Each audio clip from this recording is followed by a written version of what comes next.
Hello बच्चों, कैसे हैं आप सब। आई होप कि आप सब ठीक ही होंगे। इलेक्ट्रोस्टैटिक पोटेंशियल एंड कैपेसिटेंस का यह है 12वां वीडियो। और आज के इस वीडियो में हम लोग सीखेंगे कि अगर किसी कैपेसिटर को बैटरी से जोड़ दिया जाए, फिर उसके अंदर अगर डाइलेक्ट्रिक डाला जाए तो फिर कैपेसिटेंस पे क्या फ़र्क पड़ेगा, उसकी एनर्जी पे क्या फ़र्क पड़ेगा।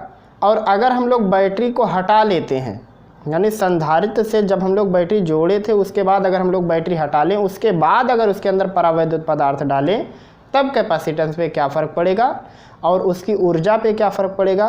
क्योंकि कई बार बोर्ड की परीक्षा में यह प्रश्न आ चुका है कि अगर किसी समांतर प्लेट संधारित्र के अंदर परावैद्युत पदार्थ डाला जाए तो उसकी ऊर्जा पे क्या फ़र्क पड़ेगा। तो यहाँ आपको दो कंडीशन लेना होगा, एक तो जब बैटरी जुटी रहे तब की बात है, और एक जब बैटरी हटा ली जाए तब की बात है।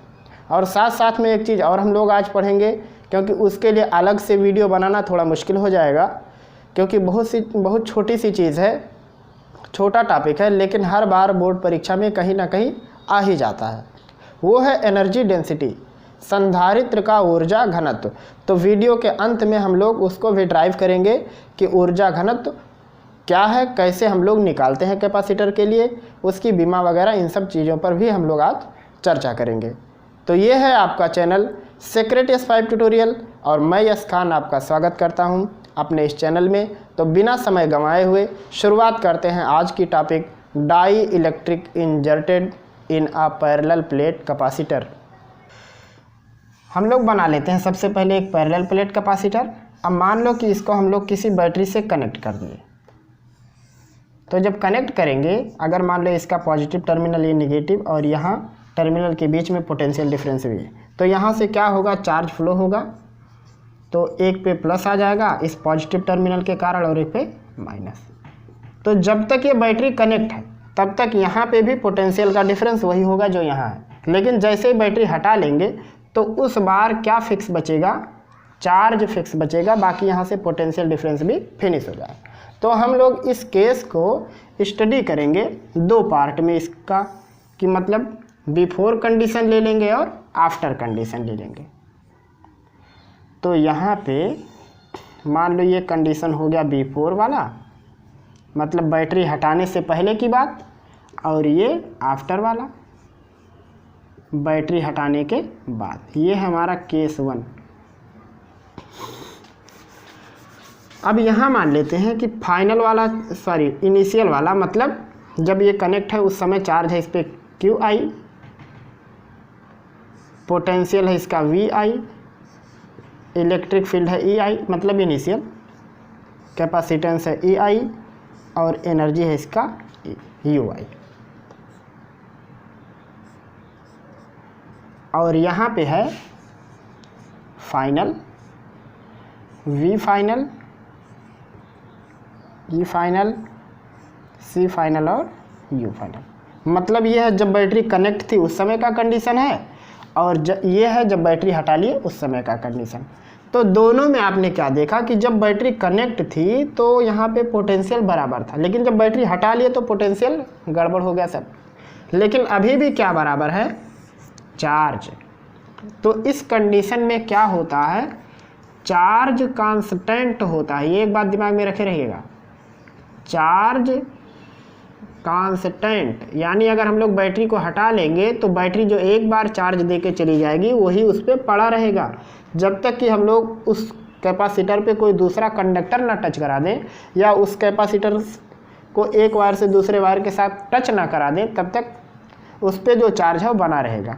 आप लोगों ने देखा होगा कि जब हम लोग कोई कंडेंसर किसी बोर्ड के अंदर लगाते हैं फिर उसके दोनों वायर को टच करा देते हैं, चिंगारी जैसा निकलता है, क्योंकि उससे पहले उसके अंदर चार्ज स्टोर था, एनर्जी स्टोर थी। लेकिन जैसे टच करा देते हैं तो निरावेशन का काम होने लगता है।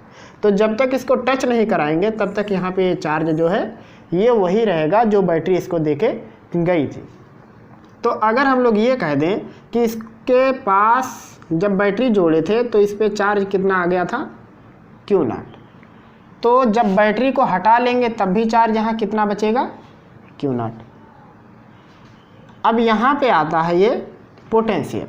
तो मान लो कि जब बैटरी कनेक्ट थी तो उस समय इसका पोटेंशियल था V0, अब अगर हम लोग इसके अंदर डाई इलेक्ट्रिक डालें, देखिए अगर हम लोग यहाँ पे डाई इलेक्ट्रिक डालते हैं, मान लो उस डाई इलेक्ट्रिक का डाई इलेक्ट्रिक कांस्टेंट है के, तो क्या होता है पोटेंशियल के टाइम ड्रॉप होने लगता है, गिरने लगता है, क्योंकि जब यहाँ पे बैटरी नहीं है उस समय जब ये डाई इलेक्ट्रिक पड़ेगा तो क्या होगा, ये के टाइम्स घट जाएगा। अब अगर पोटेंशियल के टाइम से घट रहा है तो इलेक्ट्रिक फील्ड भी के टाइम्स घटेगी। कैसे? E इक्वल होता है V बाई डी। तो अगर इसको हम लोग लिख दें E फाइनल, तो यहाँ क्या होगा V फाइनल, और V फाइनल क्या है, V नॉट अपान के है। तो अब V नॉट अपान डी को हम लोग क्या लिख सकते हैं, E नॉट। तो ये क्या होगा, ये भी के टाइम्स घटने लगेगा। तो यहाँ पे इलेक्ट्रिक फील्ड भी क्या होगी, के टाइम्स घटने लगेगी। अब बचाइए कैपेसिटेंस।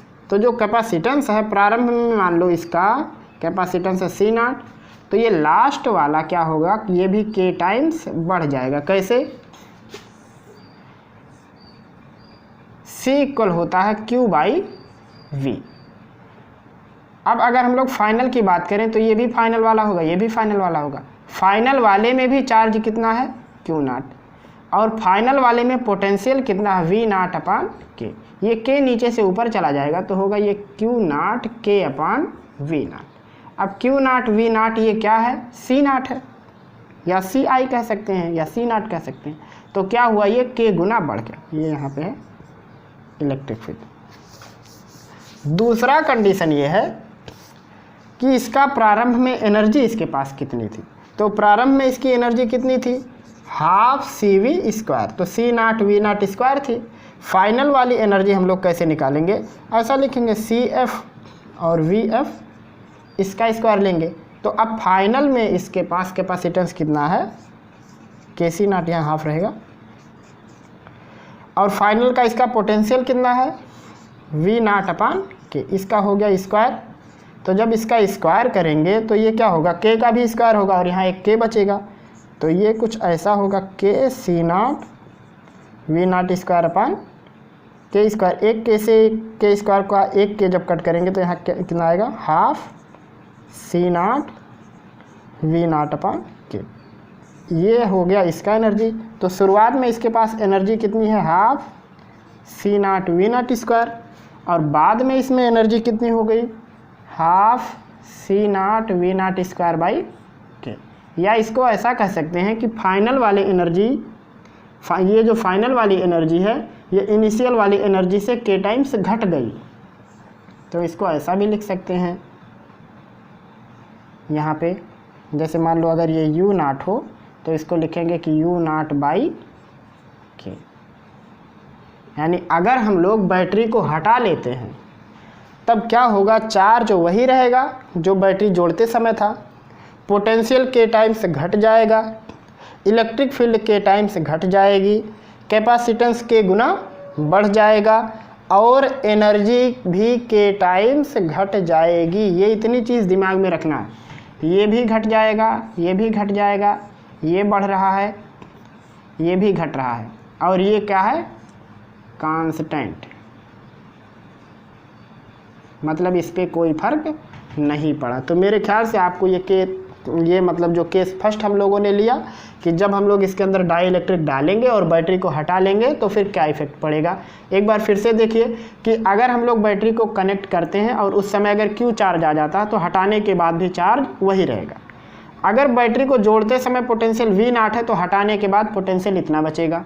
अगर बैटरी जोड़ते समय E नॉट है तो बैटरी हटाने के बाद इतना पोटेंशियल होगा। अगर बैटरी जोड़ते समय C नॉट है इसकी धारिता, तो यहाँ पे होगा ये KC नॉट। अगर एनर्जी इसकी है हाफ CV स्क्वायर तो ये होगा हाफ CV स्क्वायर बाई के, मतलब ये के टाइम्स घट जाएगी। तो मेरे ख्याल से ये केस फर्स्ट आपको समझ में आ गया होगा। अब दूसरा केस हम लोग लेते हैं कि डाई इलेक्ट्रिक हम लोग इसके अंदर इंजर्ट करते हैं, लेकिन इस बार बैटरी को हटाएंगे नहीं, इस बार बैटरी को कनेक्ट रखे रहते हैं। तब कौन सा कंडीशन होगा, देखिए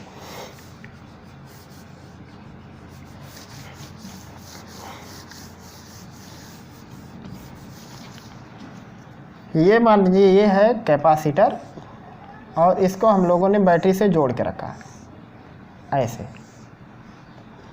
और यहाँ ये प्लस टर्मिनल और ये माइनस टर्मिनल, और ये इसका पोटेंशियल का डिफरेंस V है। अब यहाँ इस प्लस के कारण इस पर प्लस क्यू चार्ज आ जाएगा और इस पर माइनस क्यू चार्ज आ जाएगा। ये minus minus minus minus minus. अब होगा क्या कि क्योंकि इस बार बैटरी हमारी कनेक्ट है, तो इस बार क्या होगा, पोटेंशियल का डिफरेंस मेंटेन रहेगा, क्योंकि जब तक बैटरी कनेक्ट है तब तक पोटेंशियल का डिफरेंस मेंटेन रहता है। चार्ज आगे पीछे हो सकती है, चार्ज कम ज़्यादा होगा, चार्ज बढ़ सकता है क्योंकि यहीं से तो चार्ज फ्लो होगा। तो जब ये बैटरी कनेक्ट रहेगी तो ये चार्ज बढ़ेगा, लेकिन कितना बढ़ेगा अभी देखेंगे। फिलहाल हम लोग क्या कहेंगे कि अगर हम लोगों ने बैटरी को कनेक्ट रखा है तो डाई इलेक्ट्रिक डालने से पहले और डाई इलेक्ट्रिक डालने के बाद भी पोटेंशियल नहीं बदलेगा। पहले वाले में क्या था, जब हम लोगों ने बैटरी हटाई थी तो डाई इलेक्ट्रिक डालने से पहले और बाद में क्या था, चार्ज समान था, चार्ज नहीं बदला था। इस बार क्या नहीं बदलेगा, पोटेंशियल नहीं बदलेगा। तो दूसरे केस में क्या होगा, दूसरे केस का जो आफ्टर वाला केस है, क्योंकि सबका बिफोर केस वही होगा, आफ्टर वाले केस में सब इसमें क्या होगा कि जो पोटेंशियल कहाँ गए, ये वाला, ये वही होगा जो बैटरी में है, क्योंकि बैटरी इस बार हम लोगों ने हटाया नहीं है। और कैपेसिटेंस तो हम लोग हरदम जानते हैं, जब डाई इलेक्ट्रिक डाला जाता है तो कैपेसिटेंस के गुना बढ़ता ही है। तो यहाँ इसका फाइनल वाला कैपेसिटेंस भी कितना होगा, KC0। अब बाकी लोगों की कहानियाँ करते हैं यहाँ पे कैसे होगा, देखिए। C फाइनल की बात करते हैं, तो C फाइनल बराबर होगा Q फाइनल बटे V फाइनल। तो अब C फाइनल कितना है, KC0। Q फाइनल का तो अता पता नहीं है, पोटेंशियल फाइनल में भी वही है। तो यहाँ से इसका ज़रा गुणा कराओ, तो Q फाइनल क्या होगा, KC0 V0, और C0 V0 मतलब क्या होता है, Q होता है। जैसे अगर हम लोग यहाँ पे C इनिशियल की बात करें, प्रारंभ में उसकी धारिता की बात करें, तो ये क्या होगा, Q इनिशियल बटे V इनिशियल। अब ये शुरुआत में V0 C0 V0, तो यहाँ से Q इनिशियल कितना था, C0 V0, तो ये क्या है, Q इनिशियल है। तो ये क्या हो गया, K इंटू Q इनिशियल, मतलब फाइनल वाला पहले वाले चार्ज का K गुना बढ़ गया। तो अगर शुरुआत में यहाँ पे चार्ज है Q0, तो ये कितना होगा, KQ0, KQ0, मतलब K गुना चार्ज बढ़ जाएगा, मतलब जितनी डाई इलेक्ट्रिक का परावैद्युतांक है उसका उतना गुना बढ़ जाएगा। चलो इलेक्ट्रिक फील्ड वाले को देखते हैं, इसका क्या हाल है।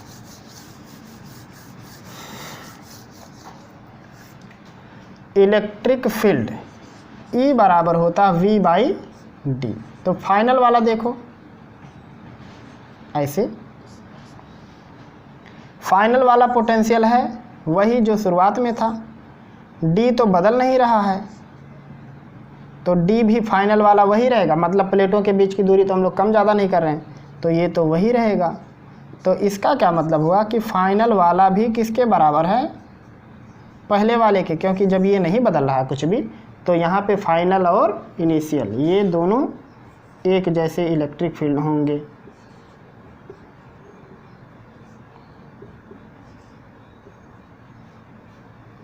अब बात आती है इसकी एनर्जी की, तो एनर्जी कैसे निकालते हैं, देखिए फार्मूला दिख रहा है यहाँ पे ये वाला, तो हम लोग उसका यू फाइनल निकालेंगे कैसे, half C final V final का स्क्वायर, हाफ C फाइनल है KC0, V फाइनल है V0, तो ये कितना हो गया, V0 का स्क्वायर। अब देखो यहाँ ये है K और हाफ C0 V0 का स्क्वायर, ये क्या है, फाइनल ये इनिशियल एनर्जी है, देखिए यहाँ पे, तो ये क्या है, K इंटू इनिशियल एनर्जी, यानी फाइनल वाली एनर्जी इनिशियल वाले का K गुना है। तो इसको हम लोग ऐसा भी लिख सकते हैं कि U फाइनल ये होगा हाफ के सी नाट वी नाट का स्क्वायर, या लिख सकते हैं के इंटू यू नाट, मतलब प्रारंभिक एनर्जी का के गुना, यानी ये बढ़ रहा है, ये बढ़ रहा है और ये बढ़ रहा है, ये दोनों हैं कांस्टेंट। तो क्या आपको ये बात समझ में आई? एक बार फिर से दोहराते हैं सारी चीज़, और इसको उतार लीजिएगा, कभी छोड़िएगा नहीं, इसको भूलिएगा नहीं। एक बार फिर से सारी बात दोहराते हैं कि अगर हम लोग बैटरी को हटा लेते हैं और फिर डाइलेक्ट्रिक डालते हैं तो क्या क्या होगा। जब बैटरी को हटा लिया जाएगा तो दोनों पर चार्ज वही रहेगा, मतलब बैटरी लगाने के बाद और हटाने के बाद दोनों में, जब बैटरी लगी थी और जब हटा लिए तो लगाने के बाद क्यों चार्ज आया, और जब हटा लिए तब भी चार्ज वही रहेगा, नहीं बदलेगा। पोटेंशियल के टाइम घट जाएगा जब हम लोग बैटरी निकाल लेंगे, इलेक्ट्रिक फील्ड के टाइम घट जाएगी, धारिता के गुनी बढ़ जाएगी और एनर्जी के गुनी घट जाएगी। और अगर हम लोग बैटरी को नहीं हटाते हैं, बैटरी लगी रहती है, तो चार्ज के गुना बढ़ जाएगा, पोटेंशियल वही रहेगा जो शुरुआत में था, इलेक्ट्रिक फील्ड भी वही रहेगी, मतलब डाइलेक्ट्रिक डालने से पहले और डालने के बाद भी इलेक्ट्रिक फील्ड में कोई चेंजिंग नहीं आएगा। फिर उसके बाद ये धारिता है, धारिता भी के गुनी बढ़ जाएगी और एनर्जी भी के गुनी बढ़ जाएगी। तो मेरे ख्याल से आपको आज की ये टॉपिक डाइलेक्ट्रिक इंजर्टेड इन ए पैरेलल प्लेट कैपेसिटर वाला कंडीशन समझ में आ गया होगा। आपको दो चीज़ मेन दिमाग में रखना है, बाकी सारा काम आप खुद कर लेंगे अगर इसको भूल भी गए तो। वो क्या है कि बैटरी अगर हम लोग रिमूव करते हैं, इसको एकदम से दिमाग में रख लीजिएगा कि अगर हम लोग बैटरी रिमूव करेंगे तो चार्ज जो है ये कांस्टेंट होगा, चार्ज नहीं बदलेगा। और अगर हम लोग बैटरी को कनेक्टेड रखते हैं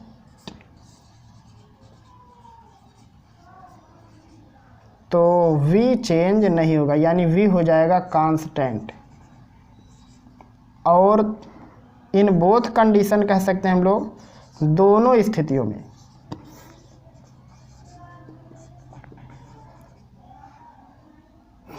स्थितियों में क्या होगा, capacitance will be increases.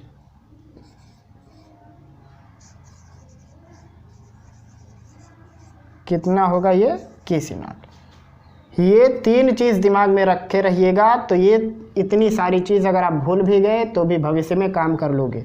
Battery हटा लेंगे तो चार्ज नहीं बदलेगा, जो एक बार आ जाएगा वही रहेगा।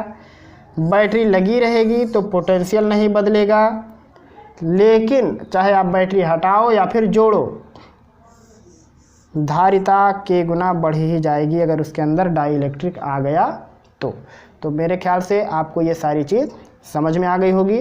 तो चलते हैं अब दूसरे टॉपिक पर, जो कि दूसरा टॉपिक है हमारा एनर्जी डेंसिटी, यानी ऊर्जा घनत्व, जो कि बोर्ड परीक्षा में कभी ना कभी आते ही रहता है। तो उस पर अब हम लोग चलते हैं। दूसरा हमारा टॉपिक है एनर्जी डेंसिटी, या कह सकते हैं ऊर्जा घनत्व। तो बहुत सिंपल है, कैसे लगाना है। हम लोग मान लेते हैं कि एक कैपेसिटर है और कैपेसिटर की जो कैपेसिटेंस है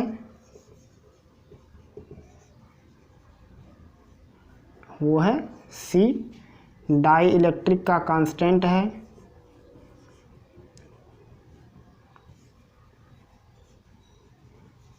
यानी परावैद्युतांक वो है K, पोटेंशियल है V, एरिया ऑफ प्लेट यानी प्लेटों का क्षेत्रफल हम लोग कह सकते हैं वो है A, और डिस्टेंस बिटवीन प्लेट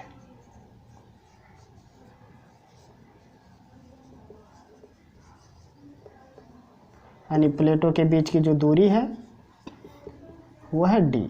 इतनी सारी चीज़ हमको दिमाग में रखनी है जब हम लोग इसको प्रूफ करेंगे। तब पहला हम लोग कैपेसिटेंस C लेंगे कैपेसिटर की, डाइलेक्ट्रिक कांस्टेंट K लेंगे, पोटेंशियल को V ले लेते हैं और एरिया A और डिस्टेंस D। जैसे मान लीजिए पैरेलल प्लेट कैपेसिटर है और इसके अंदर पूरा कोई डाइलेक्ट्रिक भरा हुआ है पूरे के अंदर, और डाइलेक्ट्रिक कांस्टेंट है K।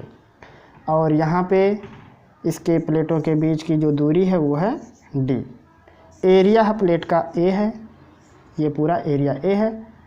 हमको बस इतनी सारी चीज़ दिमाग में रखनी है। पोटेंशियल इसका V है। तो यहाँ से देखिए, अगर हम लोग इसकी एनर्जी की बात करें तो कैसे निकालेंगे? एनर्जी स्टोर्ड इन कैपेसिटर, संधारित्र में संग्रहित ऊर्जा, मान लो कि वो है U इक्वल होता है हाफ CV²। ये बात सबको पता है। अब जो C होता है, कैपेसिटेंस का जो फार्मूला होता है, C इक्वल होता है एप्सिलॉन नॉट KA/D। अगर कोई डाइलेक्ट्रिक पड़ा हुआ है तो ये होता है, ये बात पता है। अच्छा, कैसे होता है अगर नहीं पता तो चलो एक बार फिर से देख लो। C इक्वल होता है Q/V और V इक्वल होता है E/D। D का मतलब होता है वो डिस्टेंस, मतलब यहाँ से इन दोनों प्लेटों के बीच की दूरी हो गई। E बराबर होता है सिग्मा बटे एप्सिलॉन नॉट। तो यहाँ पे डाइलेक्ट्रिक है तो यहाँ क्या लेंगे हम लोग, K एप्सिलॉन नॉट। सिग्मा का मतलब होता है टोटल चार्ज बटे टोटल एरिया। तो यहाँ अगर हम लोग E की जगह पे ये चीज़ लिख दें Q बटे KA एप्सिलॉन नॉट, और यहाँ D है और यहाँ भी Q, तो ये Q से Q कट जाएगा और ये नीचे से ऊपर पहुँच जाएगा, तो होगा ये KA epsilon not upon D। तो ये चीज़ और ये चीज़ देखिए सेम सेम है। तो ऐसे आता है ये कैपेसिटेंस। इसको हम पहले वाले वीडियो में, यानी लगभग 10वां वीडियो था, उसमें हम आपको A to Z चीज़ बता दिए हैं कि समांतर प्लेट संधारित्र का कैपेसिटेंस कैसे हम लोग निकालते हैं। तो यहाँ से C की वैल्यू आ गई एप्सिलॉन नॉट KA/D। तो जब यहाँ हम लोग C की जगह पे रखेंगे तो ये कितना होगा, half epsilon not KA/D into V²। ये हो गया, ये है एनर्जी। हमको क्या निकालना है, एनर्जी डेंसिटी, मतलब एकांक आयतन में कुल ऊर्जा। तो यहाँ हम लोगों को जो निकालना है वो है एनर्जी डेंसिटी। एनर्जी डेंसिटी का मतलब एकांक आयतन में कुल ऊर्जा। तो हम लोग इसको कैसे लिखेंगे, एनर्जी डेंसिटी को लिखेंगे total energy upon total volume, कुल ऊर्जा बटे कुल आयतन।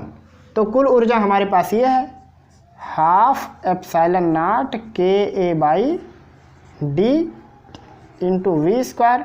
अब कुल आयतन कैसे निकालेंगे, आयतन बराबर होता है क्षेत्रफल गुणे ऊंचाई या लंबाई। तो पूरे का क्षेत्रफल कितना है, A एक प्लेट का है और उसके बीच की दूरी D है, तो पूरे प्लेटों के अंदर का आयतन कितना होगा, क्षेत्रफल गुणे ऊंचाई लंबाई कुछ भी कर सकते हैं, तो ये होगा A इंटू D। अब यहाँ से ये हो जाएगा हाफ। अच्छा, अगर इसको देखो तो इस D को इस D के नीचे जब लेके, मतलब इस D के साथ जब लगाओगे तो क्या होगा, ये D² होगा। बगल में यहाँ A बचेगा और ये 2 भी नीचे आ जाएगा, तो कुछ ऐसा हो जाएगा ये। और यहाँ ऊपर बचेगा epsilon not KA into V²। इसको कैसा लिख सकते हो कि एप्सिलॉन नॉट, A से A को काट दोगे तो होगा एप्सिलॉन नॉट K अपॉन 2। इसको लिख सकते हैं हम लोग V बटे D का होल स्क्वायर, क्योंकि दोनों पर स्क्वायर है। अब यहाँ से हम लोग क्या लिख सकते हैं इसको, एप्सिलॉन नॉट, ये यहाँ लिख दें epsilon not K upon 2। V/D क्या होता है, देखो चूँकि E बराबर होता है V/D या V बराबर ED, तो यहाँ से अगर हम लोग दोनों पे वर्क करेंगे तो E² क्या होगा, V बटे D का होल स्क्वायर हो जाएगा। तो यहाँ से हम लोग इसको क्या लिख सकते हैं, E का square.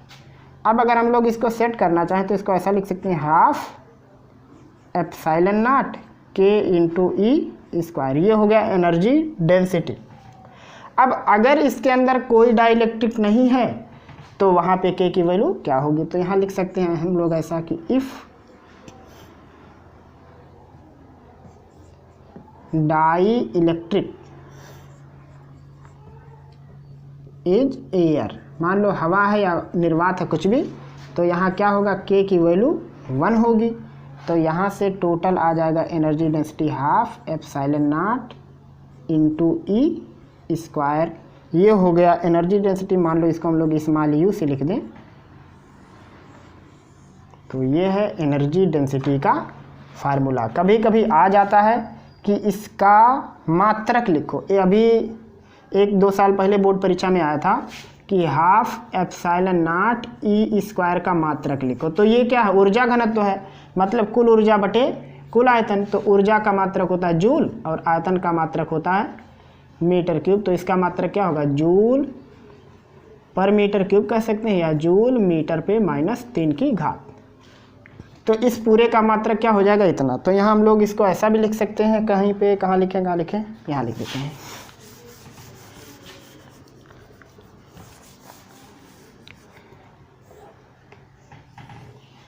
Unit of energy density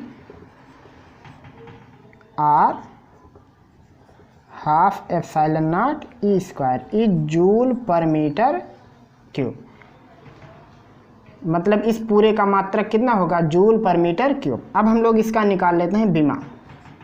तो अगर हम लोग इसके बीमा की बात करें तो बीमा किसकी निकालेंगे हम लोग, जूल पर मीटर क्यूब की, क्योंकि ये और ये दोनों इक्वल है। अब जूल की जो बीमा होती है वो होता है, क्योंकि जूल कार्य है और कार्य बराबर होता है बल गुणे विस्थापन, तो बल का होता है mL/T⁻², और ये यहाँ पे यल। तो जूल का बीमा कितना हो जाएगा, mL²T⁻², और नीचे मीटर है, ये हो जाएगा L3। L² से L3 कटेगा तो नीचे एक L बचेगा, तो ये होगा mL−T⁻²। ये हो जाएगा एनर्जी डेंसिटी का बीमा। अभी 1 या 2 साल पहले यही प्रश्न आया था। कभी कभी ये 1-2 नंबर के विकल्प में आ जाता है, और कभी कभी ये पूछ लेता है कि इसको ड्राइव करके दिखाओ कि ऊर्जा घनत्व होता है half epsilon naught E square. तो मेरे ख्याल से ये भी टॉपिक आपको समझ में आ गई होगी। तो ये थे आज के हमारे 2 टॉपिक। एक था dielectric inserted and battery connected are removed, यानी डाई इलेक्ट्रिक को समांतर प्लेट संधारित्र के अंदर हम लोग डालें और उसके बाद बैटरी को लगाए रखें या फिर हटा लें, तो चार्ज पे, कैपेसिटेंस पे, इलेक्ट्रिक फील्ड इंटेंसिटी पे, एनर्जी पे क्या फ़र्क पड़ेगा, वो सारी चीज़ हमको पढ़नी थी। दूसरा हमारा टॉपिक था एनर्जी डेंसिटी, यानी यहाँ पे संधारित्र का ऊर्जा घनत्व हम लोग कैसे निकालेंगे, उसकी यूनिट क्या होती है और उसका बीमा क्या होता है। तो हम लोगों ने इस पर भी चर्चा किया। तो ये थे आज के हमारे कुल टॉपिक। मेरे ख्याल से आपको ये सारी वीडियो समझ में आई होगी, सारी बात समझ में आई होगी। अगर आपका आज की वीडियो से संबंधित किसी भी प्रकार का कोई प्रश्न, सलाह या सुझाव है तो कमेंट सेक्शन के जरिए आप हमको ज़रूर बताएंगे। फिर मिलेंगे जल्द ही अगले वीडियो में, तब तक के लिए खुदा हाफिज़।